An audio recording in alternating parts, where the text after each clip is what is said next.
Hello and welcome to the Spa Park in Nałęczów in eastern Poland.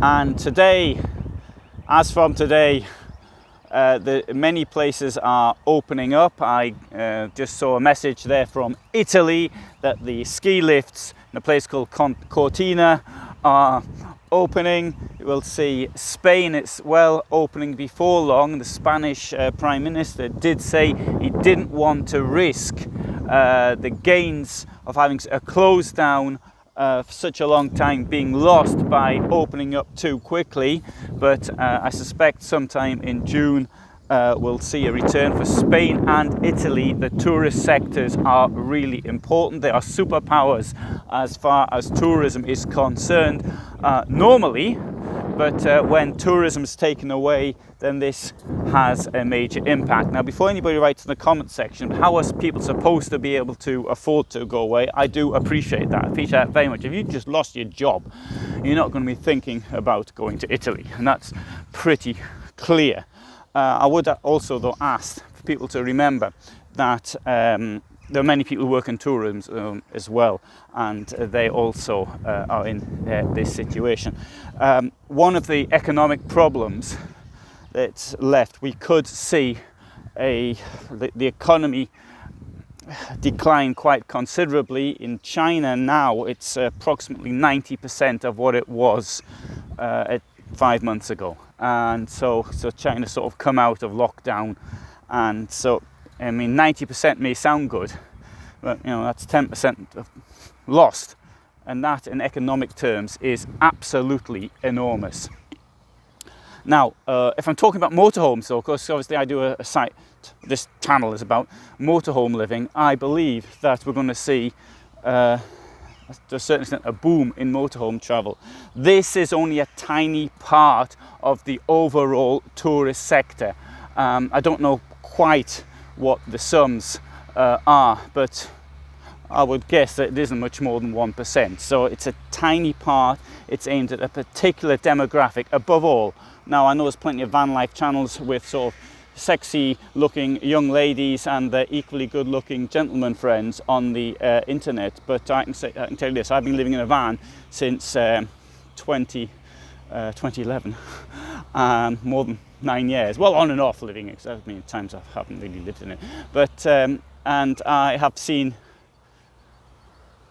I can't recall really seeing anybody looking like that actually in all that time. So most of the people are sort of my age or older. That is the real van life situation.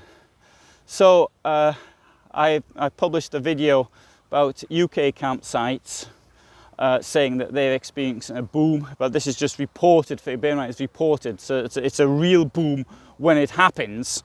But it's you know, when you're dealing with things like bookings, which may not even be paid for yet, then you know we'll have to wait and see what happens as people reserving things and then not going through with their reservation. So it could be that I'm just only report on things that actually happen. As far as I'm concerned, my plans for this year were I was going to go to Italy first of all. From Germany in January. Having said, because I met somebody in Germany, and because of that I didn't go to Italy. It wasn't because of the coronavirus, but anyway, nothing happened there. And so then I came to Poland. I was going to go to Russia, but then it was the lockdown. Now I was supposed to be in Germany. I was going to be doing some walking in the Alps, and that came to nothing. I had another thing after planned, which was to do some more walking in Germany, but the person I was going with has become ill, so she said she can't do it, and so that's dead. And now, well, I think I'll end up staying in Poland. Don't know, the summer. I like Gdansk. I'll probably go there. I will go to Caravan Salon. Caravan Salon this year. There'll be very few people there, I think, and the exhibitors, other than Knaus, so far no major exhibitor has actually said that they will be there. Be no Heimer, Concorde, see my video on Concorde, because they made a really terse statement about going to Caravanserai. They cannot understand how they think they can open an event like this. Anyway, I shall go there. I was going to go to an off-road exhibition, Eisenach, which is in central Germany, but don't know if that's going ahead or not yet.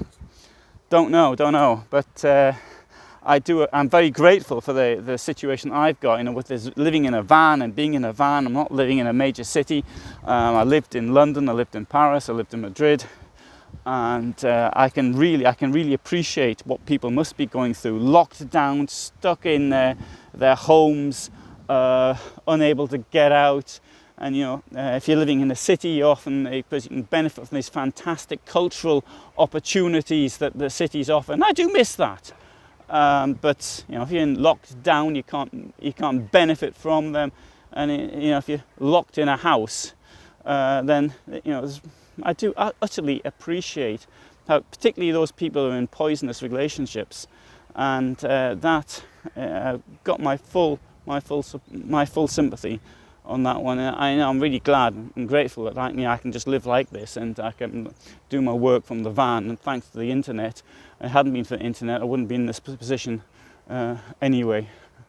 So another thing I'm actually glad of, I'd be born 100 years ago, I'd probably be down a mine or something, working or something like that. All the mines have closed, so I'd probably be unemployed. So they're being very lucky in life.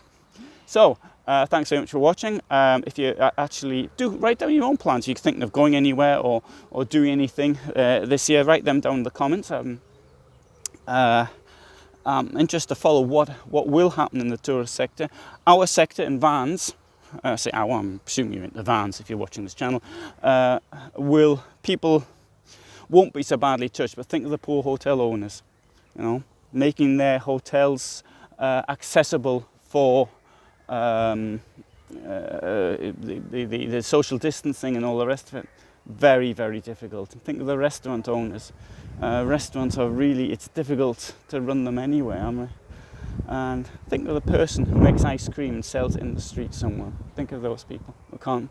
So anyway, thanks for watching. All the best here from Poland.